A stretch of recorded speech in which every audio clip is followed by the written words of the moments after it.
Hello बच्चों, हम शुरू करने जा रहे हैं 9th का साइंस का वीडियो नंबर 4।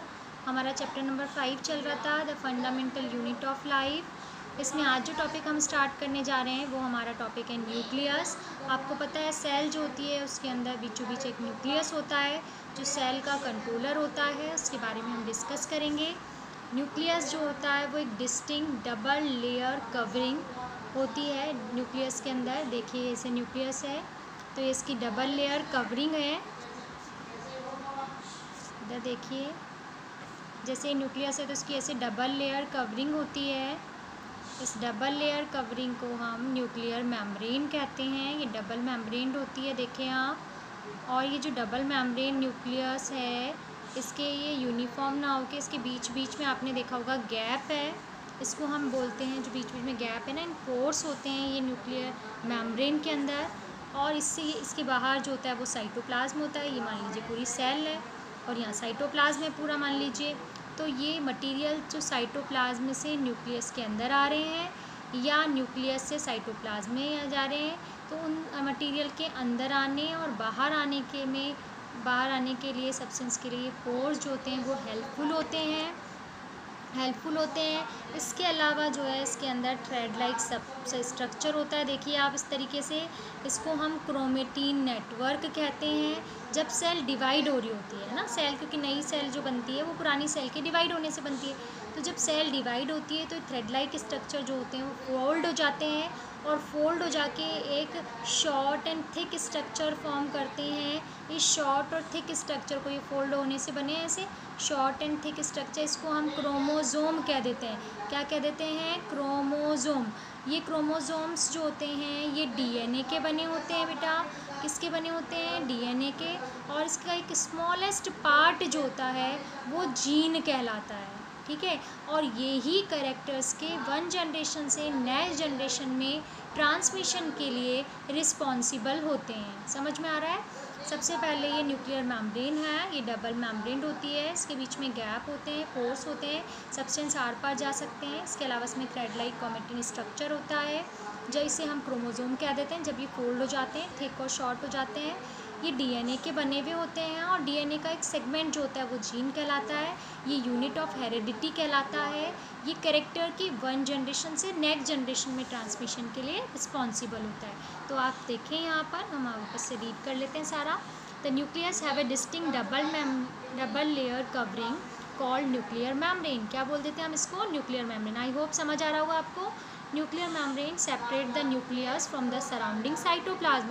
ये न्यूक्लियर मेम्ब्रेन जो होता है वो न्यूक्लियस को, साइटोप्लाज्म इसके बाहर है तो साइटोप्लाज्म से इसको क्या कर रहा है? सेपरेट कर रहा है ना, separate. Nuclear membrane has pores, बता दिया मैंने आपको। न्यूक्लियर मेम्ब्रेन में पोर्स होते हैं जो हेल्प करते हैं मूवमेंट ऑफ स्पेसिफिक सब्सटेंस, किसी भी स्पेसिफिक सब्सटेंस का, between inside and outside of nucleus, ठीक है। न्यूक्लियस के अंदर अब क्या होते हैं? क्रोमोज़ोम्स होते हैं। क्रोमोज़ोम्स जो होते हैं वो आप कब देख सकते हैं? Can be seen when cell will divide. जब सेल डिवाइड होगी तभी आपको दिखाई दे सकते हैं। Generally they are seen in a form of chromatin network. और ज़्यादातर हम आप उन्हें कौन सी फॉर्म में देख सकते हैं? जाल के रूप में, पूरे क्रोमेटिन नेटवर्क के रूप में। व्हेन सेल डिवाइड, और जब सेल डिवाइड हो जाती है तब ये देखे जा सकते हैं क्रोमोज़ोम्स। तब ये रॉड शेप्ड होते हैं, थिक और स्मॉल हो जाते हैं। कैसे जाते हैं? Thick and small. क्रोमोज़ोम्स किसके बने होते हैं? मैंने आपको बताया था डीएनए के। एंड डीएनए की फुल फॉर्म क्या होती है? Deoxyribose nucleic acid. डीएनए की फुल फॉर्म क्या है? Deoxyribose nucleic acid. D for deoxyribose, N for nucleus, A for acid, ठीक है। डीऑक्सीराइबोज न्यूक्लिक एसिड होता है, ठीक है। डीएनए और प्रोटीन जो होते हैं उनके बने हुए होते हैं। And chromosomes are responsible for transmission of character from one generation to next. जो ये क्रोमोज़ोम्स होते हैं रिस्पॉन्सिबल होते हैं कैरेक्टर्स के ट्रांसमिशन के लिए एक जनरेशन से नेक्स्ट जनरेशन के अंदर। जीन जो होते हैं वो डीएनए का फंक्शनल सेगमेंट होता है, ठीक है, फंक्शनल यूनिट होती है। कौन? जीन। किसकी? डीएनए की। और ये किसके लिए रिस्पॉन्सिबल है? ट्रांसमिशन ऑफ कैरेक्टर के लिए एक जनरेशन से दूसरी जनरेशन, मीन्स हेरिडिटी के लिए रिस्पॉन्सिबल होता है। So nucleus plays a important role in a cellular reproduction, इसलिए न्यूक्लियस जो होता है वो सेलुलर रिप्रोडक्शन में इंपॉर्टेंट रोल प्ले करता है। When cell divide it forms the new cell, और जब सेल डिवाइड होती है तो एक नई सेल बनाती है, ठीक है। In some organism which such as bacteria and some kind of algae और nuclear region to be poorly defined, लेकिन कुछ एल्गीज होती हैं, कुछ बैक्टीरिया होते हैं, उनमें न्यूक्लियर रीजन जो होता है वो अच्छे से डिफाइन नहीं होता है, उनमें न्यूक्लियर मेम्ब्रेन एब्सेंट होती है। और जो न्यूक्लियर रीजन होता है जिसमें कि जो है न्यूक्लिक एसिड हो, न्यूक्लियर रीजन में ओनली न्यूक्लिक एसिड होता है, जिसे हम क्या कह देते हैं, न्यूक्लियोइड। क्या कह देते हैं, न्यूक्लियोइड। इस तरह के जो ऑर्गेनिज्म होते हैं जिनमें इस तरह की जो सेल्स प्रेजेंट होती हैं उन्हें हम प्रोकैरियोटिक सेल कहते हैं, ठीक है। Organism have developed cell from, और जो ऑर्गेनिज्म डेवलप सेल से ऑर्गेनिज्म डेवलप होते हैं, जिन डेवलप सेल प्रेजेंट होती है उन्हें हम यूकैरियोटिक कह देते हैं। जिनमें सेल अच्छे से वेल डिफाइन नहीं होती है, न्यूक्लियस वेल डिफाइन नहीं होता है, ठीक है, न्यूक्लियर मेम्ब्रेन एब्सेंट होती है, और जो है न्यूक्लिक एसिड भी एक ही प्रेजेंट होता है, सिंपलर होता है, उन्हें प्रोकैरियोटिक सेल कह देते हैं। तो न्यूक्लियस के स्ट्रक्चर के बिहाफ पर दो तरह की सेल हो सकती है, prokaryotic and eukaryotic type of cell, ठीक है। आ रहा है सबको समझ में। देखिए नेक्स्ट है, आप हम डिफरेंस पढ़ेंगे प्रोकैरियोटिक और यूकैरियोटिक के बीच में। डिफरेंस बिटवीन प्रोकैरियोटिक और यूकैरियोटिक। देखो, प्रो मतलब होता है प्रिमिटिव, प्रिमिटिव सा मतलब होता है बहुत प्राइमरी, मतलब बहुत ही सिंपलर, पुरानी, है ना, तो सबसे पहले डेवलप हुई है। तो प्रो मतलब प्रिमिटिव टाइप की, मतलब सिंपलर टाइप की। कैरियन मीन्स न्यूक्लियस, यानी जिसका न्यूक्लियस बहुत कम डेवलप होता है ना, बहुत अच्छे से डेवलप नहीं होता, उससे हम बोलते हैं प्रोकैरियोटिक। और यूकैरियोटिक का मतलब, यू मतलब well develop, karyon means nucleus, यानी जिसका न्यूक्लियस बहुत अच्छे से डेवलप होता है, उसे हम कौन सी सेल कह सकते हैं, यूकैरियोटिक सेल। साइज़ जो होता है वो जनरली प्रोकैरियोटिक सेल का कितना होता है, 1 to 10 mm, ठीक है।